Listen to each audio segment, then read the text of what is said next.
So our second discussion, last time we talked about why people in the first century couldn't recognize Jesus who he was. We had some great ideas about it. The idea that the preconceived notions kept them from seeing it. The desires that each individual had kept them from seeing him. Yeah. And now we want to think about it today.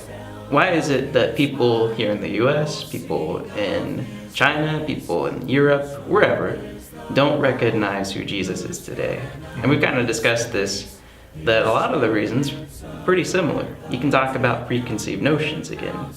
Why is it that preconceived notions keep people from seeing Jesus today? Is, again, they got an idea in their head. For us in the US, we get this idea from an early age. A lot of people know Jesus. A lot of people know who he is, but we don't know who he is. We can grow up with maybe our grandmother who tells us about Jesus. We get this idea, and we take that idea through our lives, not recognizing it's false. So when we come to the true Jesus, we have to shatter that idea we've held for years in order to actually see who he is. Absolutely. I think that's a phenomenal point. I mean, even when we were talking to Randy, you know, it was funny because he was talking about this search he did about these costumes. So like if you go to Party City or a Halloween store and you look up the typical Jesus costume, like, I mean, it's just an immediate reaction. We know, oh, that's Jesus. Long brown curly hair, you know, white, blue eyes.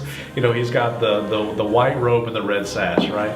And sandals. Yeah, and sandals. That's right. So I think that's absolutely right. Is that we kind of just, as Americans, we're so just. I mean, it's almost just like we've come up with this idea, and then so okay, well, we're done. We can check that off. We know who Jesus is. We don't have to spend time with this. But yeah, I think that's really going to be the brilliancy of Mark as we go through it.